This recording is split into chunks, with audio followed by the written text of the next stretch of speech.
Today we'll be modeling quadratic relations, but the first thing we have to understand is how to plot graphs.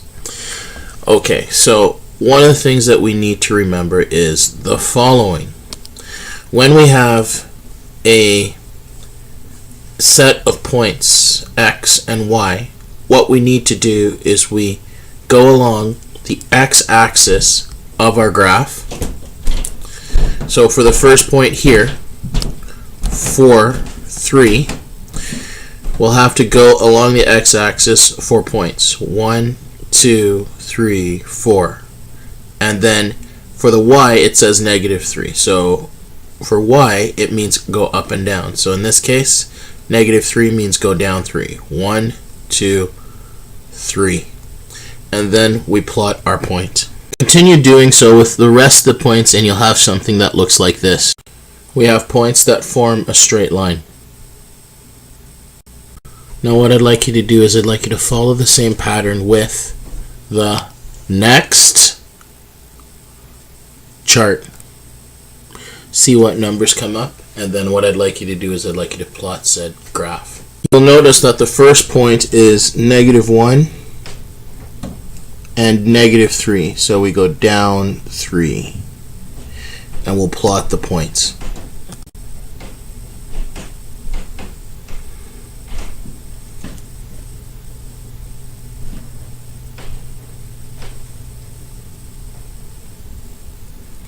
The next point is 0, -4. Next point is 1, -3. Next point we have here is 2, 0, and 3, 5.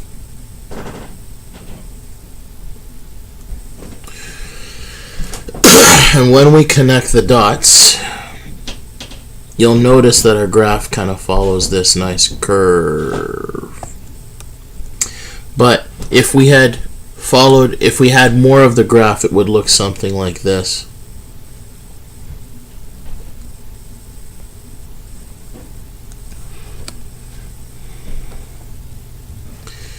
Which is that dreaded thing we studied a while back called the parabola. Now, let's move on to the rest of the lesson. When we're graphing a linear equation is in the form y equals mx plus b.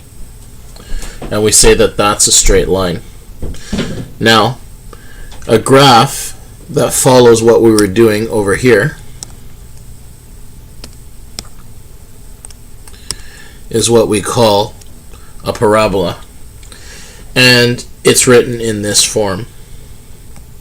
Y equals ax squared plus bx plus c. And we call that a parabolic curve. Now let's talk about first and second differences. Basically, when we do a first differences mean that for every x value that we have, we find the difference between those values, right? And in that case, we're going to say that that thing is linear. In other words, we're going to say that that line, that graph looks like a line, and we studied that at the beginning of the year. So let's do that for this first, and we'll do all the math for the second differences on the tables below. So let's zoom in here and take a look at this. So now what we're going to do is we always take the bottom number in our y column and subtract it from the top. And we're going to do that all the way down. So let's do that right now. So we have 4 minus 7. That gives us -3. And we also have 1 minus 4, which gives us -3. We have, for this one here, we have -2 minus 1, which gives us, on your calculator, -3. The next one, we have -5 minus, and you'll notice that if I have a negative number that I'm subtracting, I'm going to put it in a bracket just like that. And when you punch it in your calculator, you're going to put it in just like that. We also have minus 3. Notice the previous box, we should have minus 3 there. Negative 8 minus negative 5 gives us negative 3. Now, last year we would say that this gives us a linear because we have negative 3 as our constant, because the first differences are negative 3. So now let's move on to the next one here. So remember, we only do our first differences and second differences until we get something that is consistent. So let's do the first differences for the first column. Now, remember when we did this before, we always basically did our first and second differences. And if our first differences didn't work, we checked the second differences. And we'll do that now. In this case, what we're going to do is we're going to take 1 minus negative 1. We'll see what comes out. 1 minus negative 1 gives us 2. And now we have 3 minus 1 for the next one, which gives us 2. We now have 5 minus 3 gives us 2. And we have 7 minus 5, which gives us 2. Now, because the second differences, because we found our second differences to be the same, we say that this is quadratic.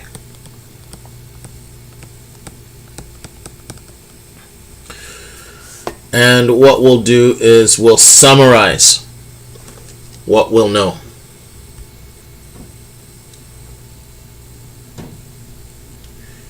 The key idea here is the following. So the key idea is when you're doing calculations with first and second differences, if your first differences are all the same, then you just need to realize that the equation is considered linear, so it looks like a line. When we do our first differences not being the same, we go and check the second differences. And basically when we find the second differences to be the same, we're always going to say that it is quadratic. So it looks like that bump, that curve, that upside down pimple that we had on the first graph. Let's move on to page 2. When we talk about parabolas, we say that it's a symmetrical U-shaped curve that opens up or down. We call this the graph. This is also known as the graph of the parabola. So it's something that looks like this or this.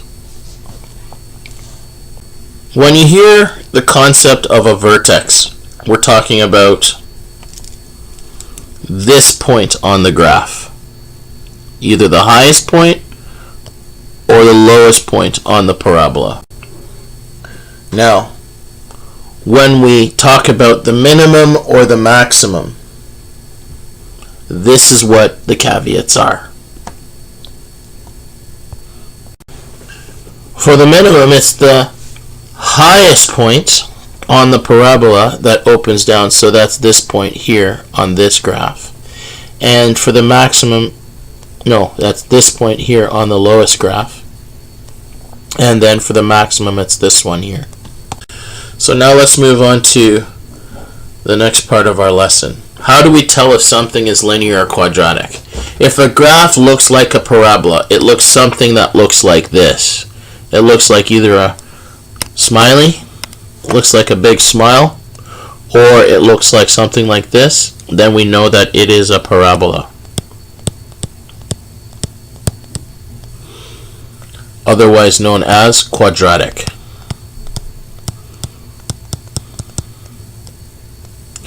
Now, if the first differences are quadratic, are linear, then we know that the first differences are constant. So let's do that. So basically all you have to do is recognize that if we have our first differences that are constant, then it's linear.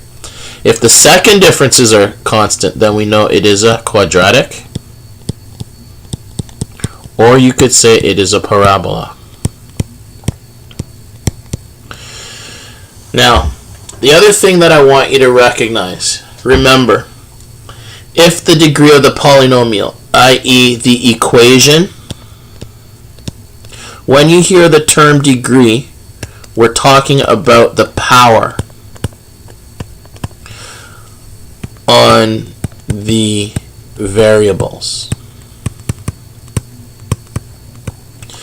Okay, so if I had y equals x, I can assume that there is a 1. I can assume that there's a 1 on this value here, on this x term. And we say that its degree is 1.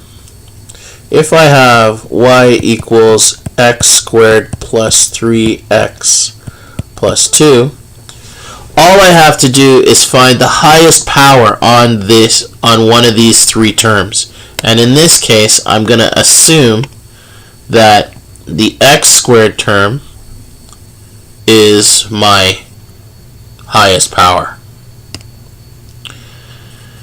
So my highest power is 2, so that means my degree is 2.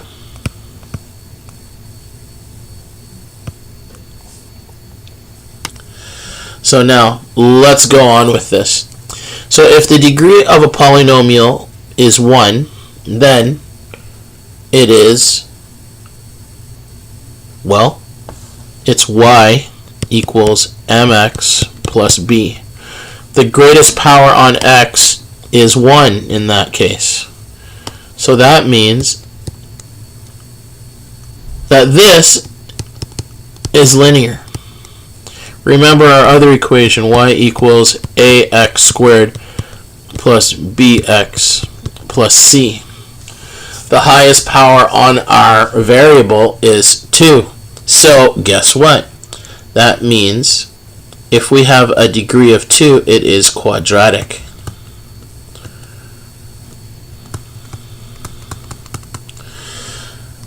Now, let's go and identify things that are quadratic or linear based on whether it is an equation or a line.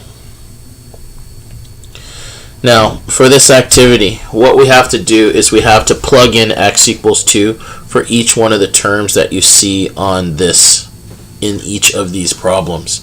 So I'm going to zoom in on any calculations that we have to do and do the full math for you. So remember, we say here that x is 2. So now when we substitute, we get y equals negative 2 bracket, well, 2 plus 1.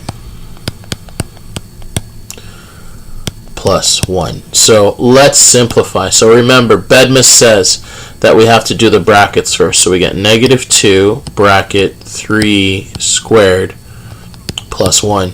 Now, Bedmus next says we have to go and simplify 3 squared because it's the exponent. So we get negative 2 bracket 9 plus 1. Notice I left 9 in brackets plus 1 because I want to emphasize the fact that we still have something to do. And in this case, because we have that bracket, it tells us that we need to multiply negative 2 and 9 first because we have to do multiplication first, which is negative 18 plus 1, which ends up being negative 17. And if we looked at the original calculation, the highest power that we saw in our problem was 2. So its degree is 2. And we said that anything that was a degree of 2 was a quadratic.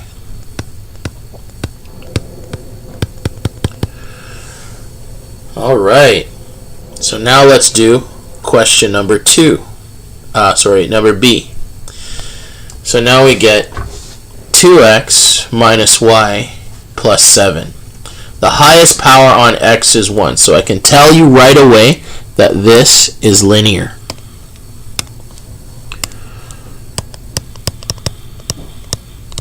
And now we're going to plug in x is 2 and we're going to solve for y. Let's do that. So we go 2 bracket 2 minus y, don't know y is, plus 7 equals 0. Now 2 scooched up beside a bracket means multiply. So this is 4 minus y plus 7 equals 0.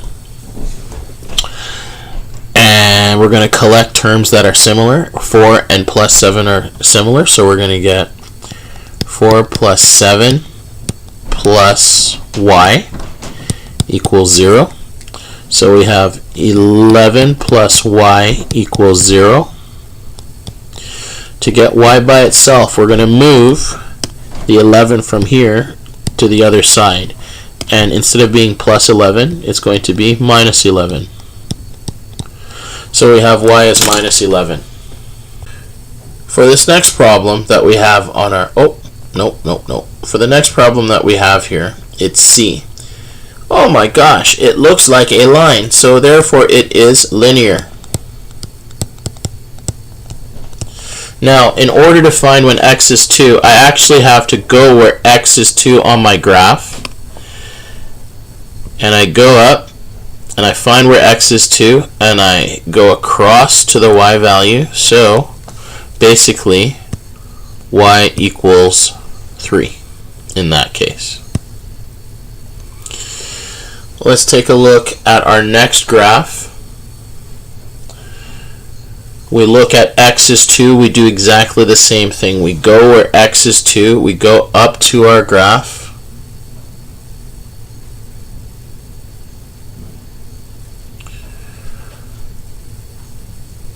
And we find that y is 3.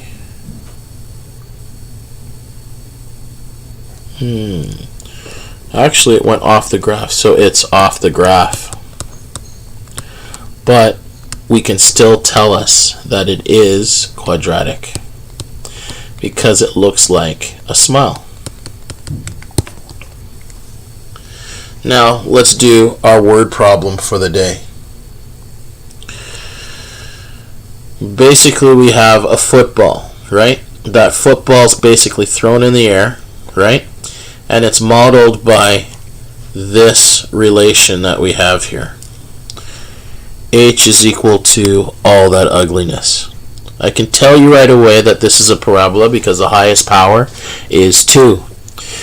Now we're going to punch wherever t is with whatever number is in our column when we're completing our table.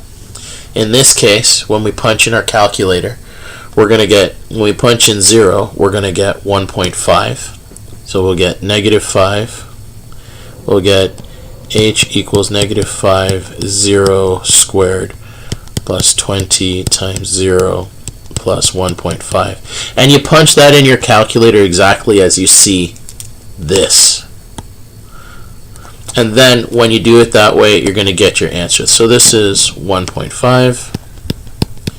The next problem is 16.5. The next problem is 21.5. When we punch it in, we get 16.5 again, and 1.5, and -23.5. Now, not all the points that we have here on our chart are going to fit on our parabola, but we can get a basic idea of what it looks like when we plot it. And when we plot it, we're going to have something that looks like this. And when you plot your graph, you're going to get something that looks like this. It's an upside down parabola, so it does have a maximum. And when you see something like this, they're going to ask you, how long does it take things like this to reach to its max? And when they ask you something like that, what they're asking for is, how far along the x line does it take to reach my maximum? In this case, it's 2 seconds. So let's answer question B in our problem. Use your graph to estimate how long the ball was in the air.